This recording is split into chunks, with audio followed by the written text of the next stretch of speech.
Praise the Lord. सबको जय मसीह की। एक बार फिर से प्रभु ने यह अनुग्रह दिया कि प्रेयर ग्रुप टीम जीसस के पेज पर एक नई सीरीज को हम शुरू कर सकें। इस नई सीरीज का नाम है अध्ययन।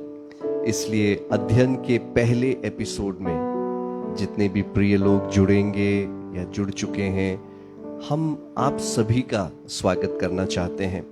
अध्ययन जैसा नाम सजेस्ट करता है, ये एक बाइबल टीचिंग सेशन रहेगा और जनरली बहुत एक शॉर्ट स्पैन के लिए इस बाइबल सेशन को हम रखेंगे। बहुत ज़्यादा लंबा नहीं, परंतु जो आम पब्लिक है या जो बिलीवर्स हैं उनको सीखने के लिए ये एक प्लेटफॉर्म तैयार करने का प्रयास किया जा रहा है। इसलिए जितने भी लोग इस पेज से जुड़ते हैं, आपसे निवेदन है कि आप हमें प्रार्थनाओं में याद रखें। शुरू करने से पहले एक छोटा सा कोरस गाएंगे और फिर आपको वचन में हम ले चलेंगे। तेरा वचन रोटी मेरी, तेरा वचन पानी मेरा, तेरा वचन रोटी मेरी, तेरा वचन पानी मेरा। खाकर मैं भूखा न रहूं, खाकर मैं भूखा न रहूं, पीकर मैं प्यासा न रहूं। मेरे यीशु यीशु, मेरे यीशु यीशु, मेरे यीशु यीशु, मेरे यीशु यीशु। ऐसी रोटी दे मुझको, ऐसा पानी दे मुझको, ऐसी रोटी दे मुझको, ऐसा पानी दे मुझको। खाकर मैं भूखा न रहूं, खाकर मैं भूखा न रहूं, पीकर मैं प्यासा न रहूं। मेरे यीशु यीशु, मेरे यीशु यीशु, मेरे यीशु यीशु, मेरे यीशु यीशु। स्वर्गीय पिता, इस प्रथम एपिसोड को हम आपके पवित्र हाथों में सौंपते हैं और विश्वास ये करते हैं प्रभु कि सिर्फ तू चला सकता है। तू लोगों के दिलों से बात करता है प्रभु। इंसानी ज्ञान नहीं है प्रभु कि हम मनुष्यों के हृदय की गहराई तक उतर सकें, परंतु ये पवित्र आत्मा है प्रभु जो लोगों के दिलों से बात करता है। आज हमारी प्रार्थना है कि आप हमसे बातचीत करेंगे, हमें तैयार करेंगे प्रभु कि हम तेरे वचन से और ज्यादा प्यार करें प्रभु जी। हाँ प्रभु, इन अंतिम दिनों में प्रभु जी आप हमारे हृदयों को और निर्मल बनने के लिए प्रभु मदद और सहायता करें। जितने भी लोग जुड़ रहे हैं, जुड़ चुके हैं प्रभु और आगे जुड़ेंगे प्रभु, उन सबको तेरे पवित्र हाथों में सौंपते हुए इस विनती को यीशु मसीह के नाम से हम मांगते हैं, आमीन। सो मेरे प्रियो, एक बार फिर से मैं आपका स्वागत करना चाहूँगा इस अध्ययन के पहले एपिसोड में। एक आयत से शुरू करते हैं जो कि पाई जाती है भजन संहिता, उसका 11वां अध्याय है और उसकी 3री आयत। और वहां पर ऐसा लिखा है, यदि नेवे ढा दी जाए तो धर्मी क्या कर सकता है। अब ये सवाल जो भजन लिखने वाला कहता है, वो इस उद्देश्य से इस लाइन को कोट करता है कि इसका आंसर आए कुछ नहीं। अगर धर्मी व्यक्ति की नेवें या फाउंडेशंस ढा दी जाए या उसको एक प्रकार से ब्रेक कर दिया जाए, तो जो धर्मी व्यक्ति है वो कुछ नहीं कर सकता। इसलिए अगर एक धर्मी व्यक्ति को आगे बढ़ना है, प्रोग्रेस करना है, तो उसकी जो नेव है वो स्ट्रॉन्ग या बहुत मजबूत होना जरूरी है। ओके, सो जहां तक हम क्रिश्चियंस की जो नेव की बातें हैं उसको सही तरीके से डालने के विषय में हम आज के दिन थोड़ी देर के लिए हम बात करेंगे। ओके, सो जहां तक नेव डालने का सवाल है, मैं एक बेसिक इंस्ट्रक्शन जो हम सब जानते हैं वो आपके सामने रखना चाहता हूं। नेव जो है, किसी भी इमारत को बनने के समय में सिर्फ एक बार हम अपना सब कुछ लगा के उसको बना सकते हैं। बार बार जो नेव है उसको हम बना नहीं सकते। अगर आपको कमरा पसंद नहीं आएगा तो आप कमरे को तोड़ करके शायद दूसरा कमरा भी बना सकते हैं, परंतु अगर नींव गलत तरीके से डल गई है तो उसको हम बार बार तोड़ करके हम बना नहीं सकते। इसीलिए जो नींव है उसको एक बार ही डलना है और मजबूती से डलना है। आपने एक विश्व विख्यात इमारत के बारे में सुना होगा जिसका नाम है लीनिंग टावर ऑफ पीसा। ये इटली में पाया जाता है। लगभग 1173 ईयर में इसको बनाया गया।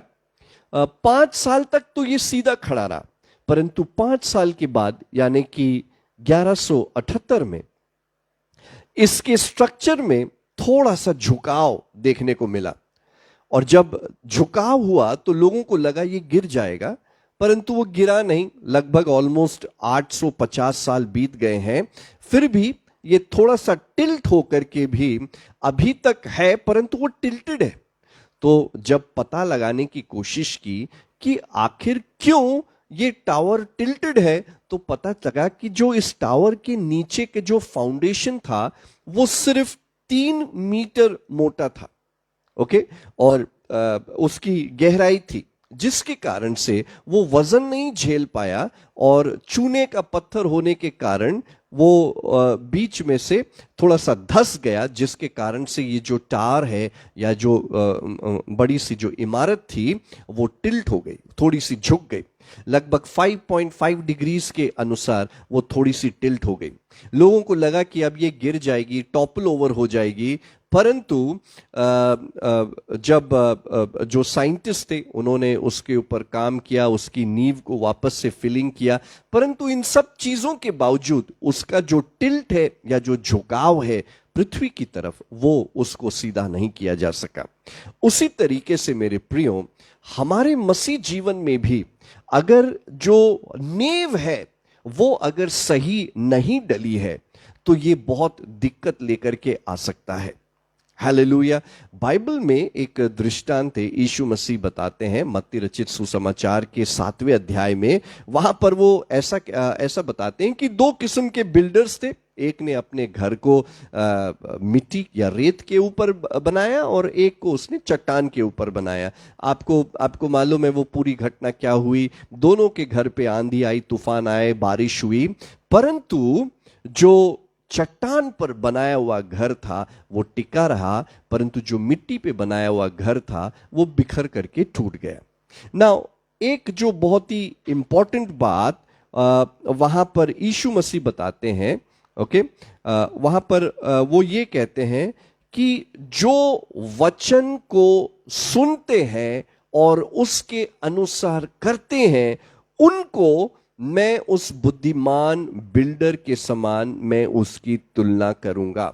तो यहां पर वो बताते हैं कि अगर स्ट्रॉन्ग फाउंडेशन हमें डालना है हमारे मसीहत में, हमारे आत्मिक लाइफ में, तो ये बहुत जरूरी है कि हम ना सिर्फ सुने परंतु उसके अनुसार हम चलें भी। ओके, तो यहां पर हमारी जो स्ट्रॉन्ग फाउंडेशन की शुरुआत होती है, तो स्ट्रॉन्ग फाउंडेशन में क्या जरूरी है? ना सिर्फ वचन को सुनना पर उसके अनुसार करना। यदि हम सुन करके करने वाले बन गए तो हम एक वाइज बिल्डर हैं या बुद्धिमान व्यक्ति के अनुसार हम हैं। ओके, सो कई कारण हैं, ओके, कि हमें ना सिर्फ वचन को सुनना है परंतु उसके अनुसार चलना भी है। उसकी कई ब्लेसिंग्स भी हैं। स्ट्रॉन्ग फाउंडेशन जब हम डालते हैं मसीहत में या क्रिश्चियन लाइफ में, जब हम एक स्ट्रॉन्ग फाउंडेशन को डालेंगे तो ये हमें बहुत सारी ठोकरों से बचाएगा। इन दिनों में एक प्रकार से अलग अलग टीचिंग्स की बाढ़ आ गई है और ये जो टीचिंग्स है मोस्ट ऑफ देम अच्छी है, बाइबल से रिलेटेड है, पर कई बार कुछ ऐसी बातें रहती है जो बाइबल से हट करके इंसानी सोच की ज्यादा हो जाती है और जब हम उसको ले करके उसके अनुसार चलते हैं तो ये फिर हमारे लिए ठोकर खाने का कारण बन सकता है। ओके, सो हम कब ठोकर नहीं खाएंगे? यदि हमारा फाउंडेशन स्ट्रांग होगा, अगर हमको ये मालूम होगा कि वचन में क्या लिखा है और मुझे और आपको क्या करना है, अगर हमको ये सब चीजें मालूम है तो फिर ठोकर खाने का डर मुझे और आपको सता नहीं सकता। हालेलुया। तो ये जो स्ट्रांग फाउंडेशन डालने का जो काम या प्रयास हम कर रहे हैं, उसके पीछे एक ही मकसद है कि हमारी जो नींव है वो मजबूत हो जाए। हालेलुया। सो अगर आप यहोशू की पुस्तक उसका पहला अध्याय, और कई बार जब किसी का बर्थडे आता है और कोई ऐसा सेलिब्रेशन आता है तो हम इस जो वर्स है उसको हम बहुत कोट करते हैं और मैं आपके लिए पढ़ देता हूं। पहला अध्याय है, उसकी 7 और 8।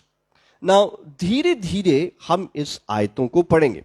वहां पर ऐसा लिखा है कि परमेश्वर, अगर आप पहली 2-3 आयत को पढ़ेंगे तो वहां पर यहोशू से परमेश्वर बात कर रहा है और वो कह रहा है कि जो मूसा है वो मर चुका है और तुझे इन लोगों को यरदन के पार ले जाना है, उस प्रतिज्ञा के देश में उनको सेटल करना है। और वो यहोशू से कहता है कि जहां जहां तेरा पैर पड़ेगा या जहां जहां तू कदम रखेगा वो सारी जगह मैं तुझे दे दी है, ऑलरेडी दे दी है। ऐसा नहीं कहा कि दे दूंगा, बट मैं ऑलरेडी दे दी है, तुझे बस जाना है एंड उन चीजों को अपने कब्जे में करना है। ओके, सो नेक्स्ट चीज परमेश्वर बोलते हैं कि कोई भी व्यक्ति तेरे सामने टिक नहीं पाएगा। ओके, तेरे जीवन भर तेरा कोई सामना नहीं कर पाएगा। तीसरी बात वो बोलता है, जैसा मैं मूसा के साथ था वैसा मैं तेरे साथ भी रहूंगा।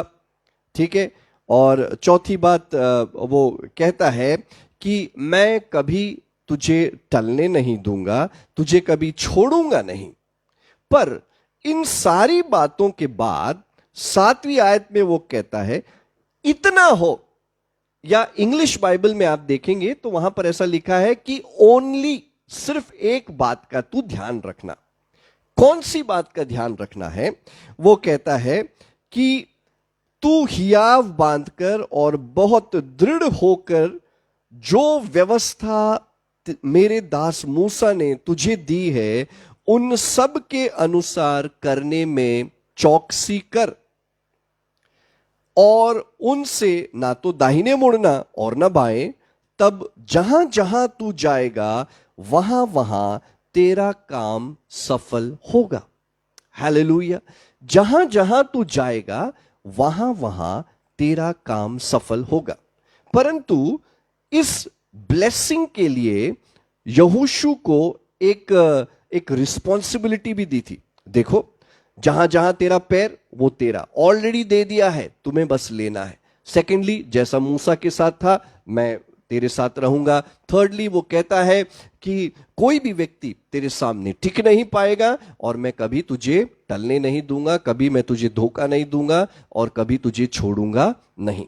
ये 4 प्रॉमिसेस है, परंतु उसके पीछे जो कंडीशन है वो कहता है कि जो वचन मैं तुझे सुनाता हूं, या मूसा ने तुझे दिया है, जो व्यवस्था मूसा ने तुझे दी है, उसके अनुसार करने में चौकसी कर। ना सिर्फ सुनना, परंतु उसके अनुसार तू करना, और जब तू ये करेगा तो तू अपने कामों में सफल होगा। आजकल मैं और आप, हर कोई किसी न किसी विषय के लिए हम भागते रहते हैं, कहीं ना कहीं कि कोई हमारे लिए प्रार्थना कर दे, हमारे काम सफल हो जाए। परंतु हम इस बेसिक सी बात को नहीं समझ पाते कि हमें वचन को पढ़ना है या सुनना है, और सुन करके उसके अनुसार चलना है। जब हम ऐसा करने में सफल हो जाएंगे तो हम उस स्थान पर खड़े रहेंगे जो हमको इस लायक बना देगा कि हम सारे कामों में सफल हों। हालेलुया। सो हमें स्ट्रॉन्ग फाउंडेशन क्यों चाहिए, या स्ट्रॉन्ग फाउंडेशन का मतलब है कि सुनना और करना हम क्यों करें। नंबर 1 पॉइंट, या जो सबसे पहला पॉइंट मेरे और आपके लिए है, वो ये है कि हमारे सारे काम सफल हों। ओके, यहां पर कहानी खत्म नहीं होती। अगर आप उसका 8वीं आयत पढ़ेंगे तो वहां पर लिखा है कि व्यवस्था की यह पुस्तक तेरे चित्त से कभी ना उतरने पाए। चित्त मतलब मुंह, और मेरे मुंह से उसकी पुस्तक निकलने ना पाए। इसका क्या मतलब हुआ? मतलब उसके वचन जो हैं मेरे मुंह में रहें। हम वचनों को बोलें अपनी लाइफ के ऊपर, वचन को बोलते रहें, बोलते रहें, बोलते रहें, वचन के अनुसार कहें, अंगीकार करें। हालेलुया। और आगे वो कहता है, इसलिए कि जो कुछ उसमें लिखा है उसके अनुसार करने की चौकसी करे, क्योंकि ऐसे करने से तेरे सब काम सफल होंगे और तू अति प्रभावशाली होगा। तू इन्फ्लुएंशियल होगा। ना सिर्फ काम सफल होंगे, परंतु तू बहुत प्रभावशाली होगा। हालेलुया। तू प्रभावशाली होगा। आप अगर बच्चे हैं, आपके एग्जाम हैं, आप पढ़ते हैं, स्कूल में हैं, कॉलेज में हैं, जो सबसे पहला फाउंडेशन जो मुझे और आपको डालना है वो क्या है? वचन से प्यार करना। ना सिर्फ उसको पढ़ना, परंतु वो कहता है कि तेरे मुख से ये पुस्तक जो है वो निकलने ना पाए। मतलब क्या मुंह में मैं बाइबल दबा करके रखूं? नहीं, उसके वचन हमारे मुंह पे रहना है। फिर वो बोलता है कि तू इसके ऊपर मनन करते रहना। कब कब मनन करूं? वो कहता है कि दिन और रात। इसका ये मतलब है कि जब मैं सो रहा हूं ना, तब भी उसके वचन मेरे दिमाग में चल रहे हैं। जब मैं जागता हूं तब मैं उसके वचनों को बोलता हूं। और जब हम ऐसा वचन लेकर के चलेंगे तो वो कहता है कि तू हर काम में सफल होगा, प्लस तू अति प्रभावशाली होगा।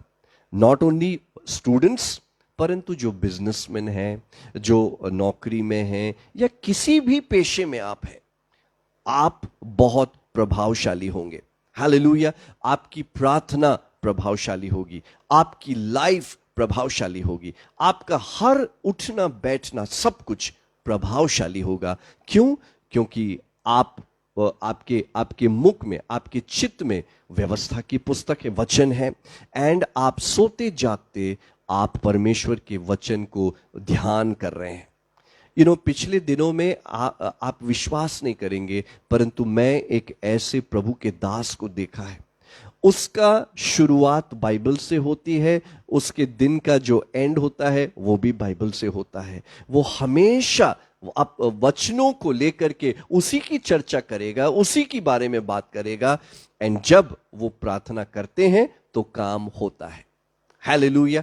ऐसी लाइफ के लिए परमेश्वर ने मुझे और आपको बुलाया है। ओके, सो ये सबसे पहला काम था या कारण था कि क्यों हमें स्ट्रॉन्ग फाउंडेशन डालना है। स्ट्रॉन्ग फाउंडेशन जब हम डालेंगे तो हम अति प्रभावशाली और हमारे काम जो हैं वो सफल होंगे। हालेलुया।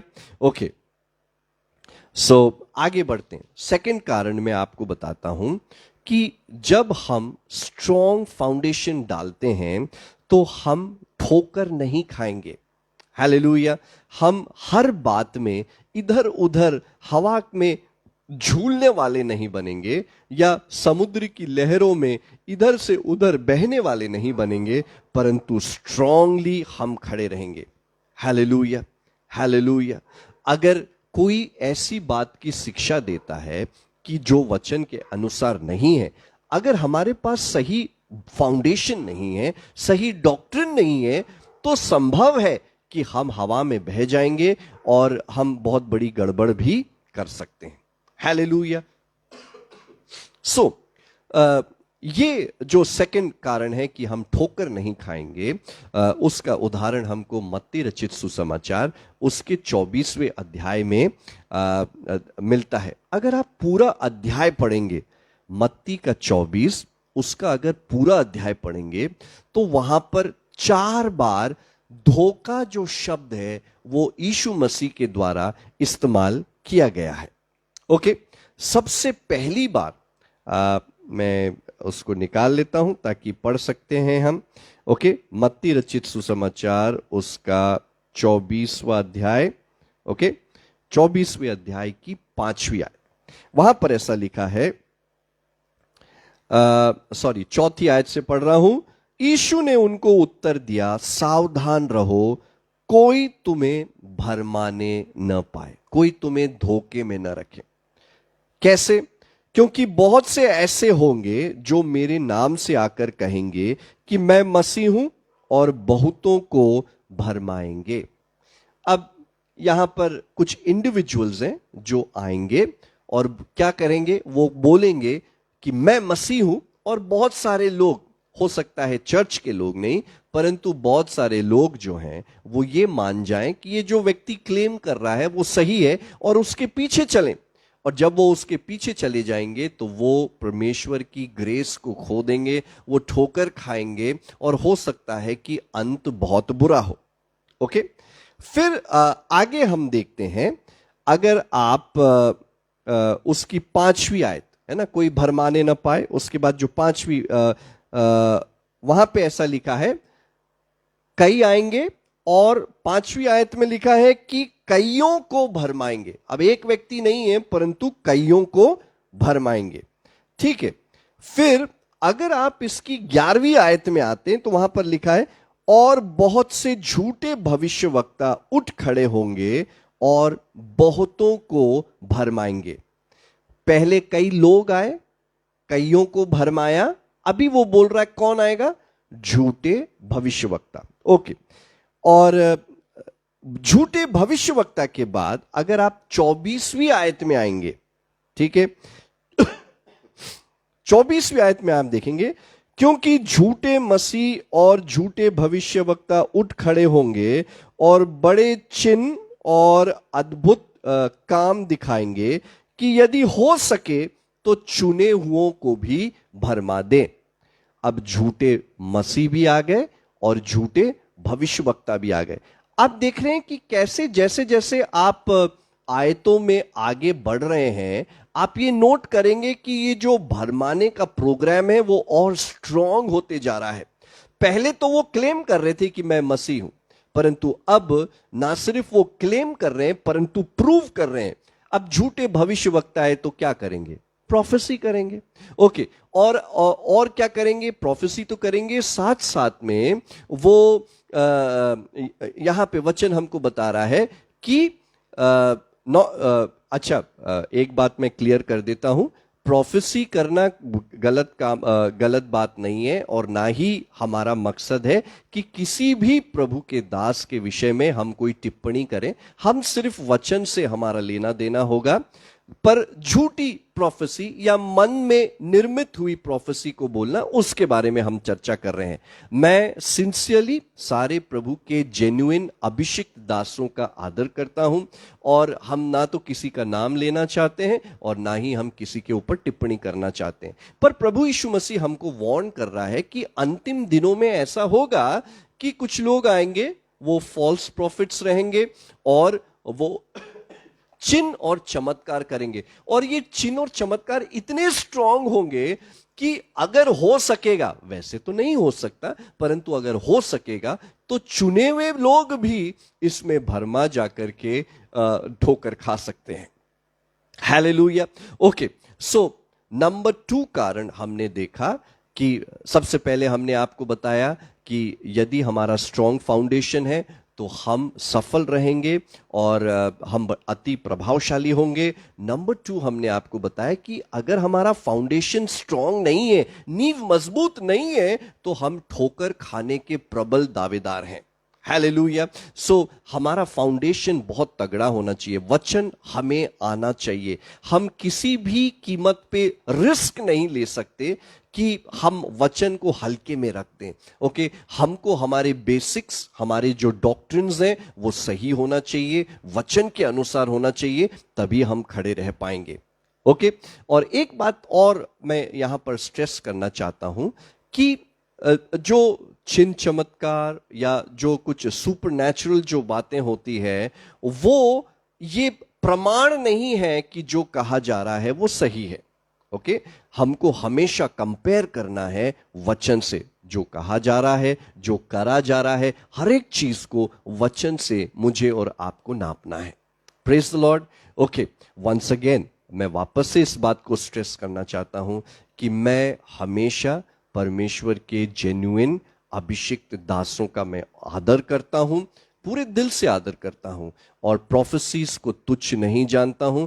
मैं प्रोफेसीज पर विश्वास करता हूं जो प्रभु की ओर से है, और जो चिन्ह चमत्कार करते हैं मैं कभी उनके विषय में कोई क्रिटिसिज्म नहीं करता। अगर कुछ चीज समझ में नहीं आती है चुप रहता हूं, परंतु मैं प्रभु के जेन्युइन जो दास हैं उनका मैं आदर करता हूं। ओके, सो जो कुछ भी वचन के अनुसार है उसका मैं आदर करता हूं।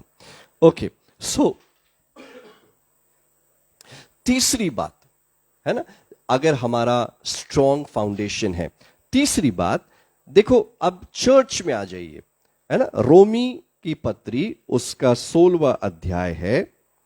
ओके, रोमी की पत्री उसका जल्दी जल्दी हम देखेंगे समय को ध्यान में रखते हुए।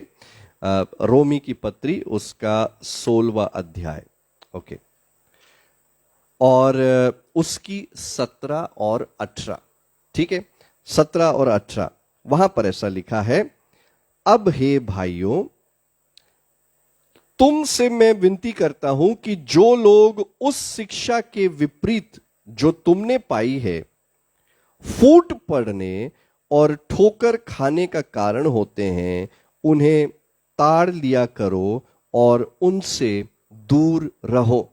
ओके, अब यहां पर चर्च के अंदर की बात है।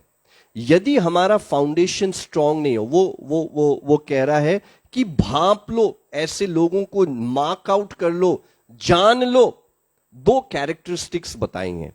कौन सी 2 कैरेक्टरिस्टिक्स बता रहे हैं? वो कहता है कि फूट पड़ने और ठोकर खाने का जो कारण है, वे लोग जो फूट डालते हैं और जो ठोकर पड़ने का कारण बनते हैं, ऐसे लोगों से दूर रहो।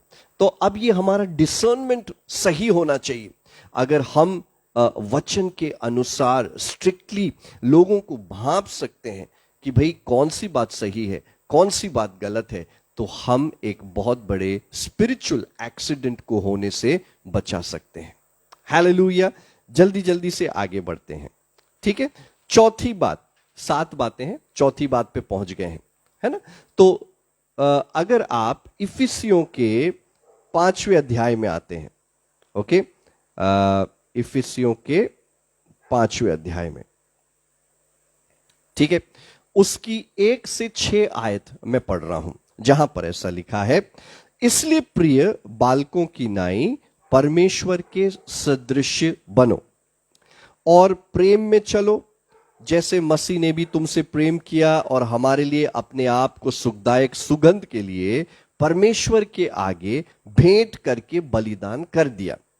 और जैसा पवित्र लोगों के योग्य है, वैसे तुम में व्यभिचार और किसी प्रकार अशुद्ध काम या लोभ की चर्चा तक न हो, और न निर्लज्जता, न मूर्खता की बातचीत की, न ठट्टे की, क्योंकि ये बातें सोहती नहीं, मतलब आप पे जचती नहीं है, वरन धन्यवाद ही सुना जाए, क्योंकि तुम ये जानते हो कि किसी व्यभिचारी या अशुद्ध जन या लोभी मनुष्य की जो मूर्त पूजने वाले के बराबर हैं, मसीह के परमेश्वर के राज्य में मीरास नहीं। फिर छठवीं बात जो मेन आयत है वो ऐसा कहती है, कोई तुम्हें व्यर्थ बातों से धोखा न दे, क्योंकि इन्हीं के कामों के कारण परमेश्वर का क्रोध आज्ञा न मानने वालों पर भड़कता है। ओके, अब यहां पर सीखने वाली बात यह है कि परमेश्वर के वचन के अनुसार जो व्यक्ति नहीं चलता परंतु अपनी शारीरिक अभिलाषाओं में बह जाता है, व्यभिचार में फंस जाता है, और यदि हम इन सब बातों के विषय में सजग नहीं हैं, केयरफुल नहीं हैं, और हम उनके साथ भी संगति कर रहे हैं या उनकी जो टीचिंग्स है उनके साथ हम चल रहे हैं, तो डेफिनेटली एक गड़बड़ी पड़ सकती है। हालेलुया। परमेश्वर का वचन कह रहा है कि धोखा मत खाओ। ऐसे जो लोग हैं जो पाप में फंसे हैं वो परमेश्वर के राज्य के मीरास के अधिकारी नहीं हो सकते। Hallelujah, hallelujah. इसीलिए हमें स्ट्रॉन्ग फाउंडेशन की जरूरत है। ओके, चौथा पॉइंट खत्म हो गया, पांचवें में आते हैं। ओके, दूसरा तिमुथियुस उसका तीसरा अध्याय है, दूसरा तिमुथी उसका तीसरा अध्याय है, राइट, उसकी 13 से 17 आयत मैं पढ़ देता हूं आपके लिए, जहां पर ऐसा लिखा है, और दुष्ट और बहकाने वाले धोखा देते हुए और धोखा खाते हुए बिगड़ते चले जाएंगे। धोखा आएगा, और जो सुन करके परमेश्वर के वचन के अनुसार नहीं चलते हैं, वो उनकी जो हालत है वो बिगड़ते हुए और ज्यादा बिगड़ते हुए चले जाएंगे। परंतु तू इन बातों पर जो तूने सीखी है और प्रतीति की थी, यह जानकर दृढ़ बना रहे कि तूने उन्हें किन लोगों से सीखा था। अब अगर आप इस चैप्टर के शुरुआत को पढ़ेंगे तो वहां पर ऐसा लिखा है कि अंतिम दिनों में लोग खुद से प्रेम करने वाले और लोगों का आदर नहीं करने वाले, एक बहुत सारी लिस्ट वहां पर दे रखी है। तो कहने का ये मतलब है कि अंत के दिनों में लोग धीरे धीरे धीरे धीरे परमेश्वर के वचन से हट जाएंगे, और जब वो दुष्टता की ओर बढ़ते जाएंगे तो वो ठोकर खाएंगे। परंतु यदि हमारा फाउंडेशन स्ट्रांग है, पौलुस तिमुथी को समझा रहा है, सिखा रहा है, तूने याद रखना कि क्या शिक्षा हासिल की है और किससे हासिल की है, उस स्ट्रांग टीचिंग को तू बनाए रखना ताकि तू ठोकर न खाए। हालेलुया। ओके, सेकंड लास्ट बात, दूसरा पत्रस उसका दूसरा अध्याय है। ओके, दूसरा पत्रस उसका दूसरा अध्याय है और उसकी 1 से 3 आयत, वहां पर ऐसा लिखा है कि और जिस प्रकार उन लोगों में झूठे भविष्यवक्ता थे, उसी प्रकार तुम में भी झूठे उपदेशक होंगे, जो नाश करने वाले पाखंड का उद्घाटन छिप छिप कर करेंगे और स्वामी का जिसने उन्हें मोल लिया है इनकार करेंगे और अपने आप को शीघ्र विनाश में डाल देंगे। नाउ मैं आपको बताना चाहता हूं कि यहां पर पहले से ही बता दिया है कि एंड के दिनों में जो गलत शिक्षा है वो चर्च में आएगी। कई लोग छिप छिप करके घुस जाएंगे और अपनी टीचिंग को रखेंगे। अगर मैं और आप इस बात से सतर्क नहीं है, अगर हमारी डॉक्ट्रिन्स साउंड नहीं है, अगर हमने फाउंडेशन वचन का नहीं डाला है, तो वहां पर लिखा है, उन लोगों के बारे में लिखा है कि वो अपने लिए नाश को इनवाइट करेंगे। मेरे प्रियो, मैं और आप किसी भी कीमत पर नाश को अपने जीवन में इनवाइट नहीं कर सकते। हमें तो ना सिर्फ वचन पढ़ना है परंतु हमें वचन पर मेडिटेट भी करना है, वचन को बोलना भी है और एक बहुत प्रभावशाली व्यक्ति और ब्लेस्ड व्यक्ति मुझे और आपको बनना है। हालेलुया। तो हमें बहुत केयरफुली परमेश्वर के वचन पर हमें उसके साथ डील करना है। आज मैं एक सवाल आपके सामने रख करके मैं समाप्ति की ओर जाऊंगा कि हम परमेश्वर के वचन को कैसे डील करते हैं। क्या बाइबल जो है हमारे तकिए के नीचे ही रखने के लिए है, या जब हम काम करते हैं तो अपने साथ ले जाते हैं? पर जब मैं छोटा था, स्कूल में था, तो अपने दिमाग से जो आता था वो करता था। हमारा एक क्रिकेट मैच था और मुझे ऐसा ख्याल आया कि वो जो पॉकेट वाली बाइबल है ना, अगर मैं उसको अपनी जेब में रख के ले जाऊंगा तो हम मैच जीत जाएंगे। परंतु बाइबल अपनी जेब में रख के ले भी गया, परंतु उसके बावजूद भी हम मैच हार गए, है ना। तो हमको ऐसा विश्वास नहीं करना है, परंतु परमेश्वर का जो वचन है वो हमें रात दिन उसके ऊपर ध्यान करना है, हमें उसको अपने मुख से निकलने नहीं देना है, चित्त से, दिमाग से, दिल से वो उतरना नहीं है, परंतु बार बार उस जो वचन है हमारे मुंह पे बने रहना है। हालेलुया। ओके, आखिरी बात जो मैं बोल करके समाप्त करना चाहूंगा कि क्यों हमें एक स्ट्रॉन्ग फाउंडेशन चाहिए। अगर आप प्रकाशित वाक्य उसका 13वां अध्याय खोलेंगे तो वहां पर ऐसा लिखा है कि एक पशु जो है वो समुद्र में से बाहर निकला और उसने, वहां पर ऐसा लिखा है कि कई किस्म के चमत्कार किए। ऐसे चमत्कार जो आपने शायद कभी पहले नहीं देखे होंगे। हो सकता है कि मुर्दों को भी जला दिया जाए, हो सकता है कि आसमान से आग बरसा दी जाए, हो सकता है कि समुद्र को 2 भाग में कर दिया जाए, परंतु परमेश्वर का वचन कहता है, हालेलुया, अगर हम इस टाइम पर बहक गए और उस जो मसीह विरोधी है उसका चिन्ह हम अपने शरीर पर, हाथ पे या माथे पर ले लिया, तो वो हमारे लिए सारी आशीषों का जो बंद होने की शुरुआत हो जाएगी। हालेलुया। अंतिम दिनों में हम हो सकता है तो एक सेशन अंतिम दिनों के विषय पर भी लेंगे, परंतु इस बात को मुझे और आपको ध्यान देना है कि चिन्ह चमत्कार का होना बहुत बढ़ जाएगा। ऐसे में मसीह लोगों को बहकना नहीं है। हमको ये नहीं सोचना है कि अरे यार ये तो वहां पे भी हो रहा है, पता नहीं इशू है कि नहीं, हम किसने देखा क्या करा, ऐसा नहीं है। परंतु हम विश्वास में स्ट्रांग बनना है। हालेलुया। विश्वास में स्ट्रांग रहना है, यही हमारी सेफ्टी है। हालेलुया।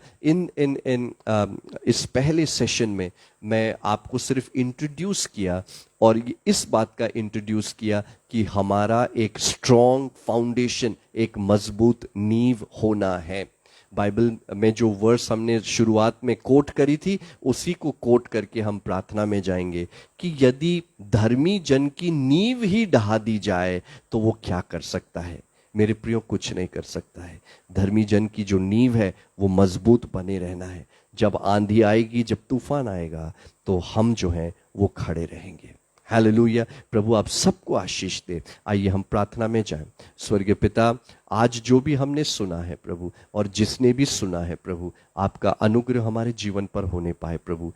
प्रभु तेरे वचन से प्यार करने वाले बन जाएं और प्रभु वाकई में प्रभु ये हमारी खुराक बन जाए प्रभु। सुबह दोपहर शाम प्रभु जी, जब भी समय मिलता है प्रभु, तेरे लोग तेरे वचन पर मनन करने वाले बन जाए प्रभु। तू संभाल और तू चला प्रभु।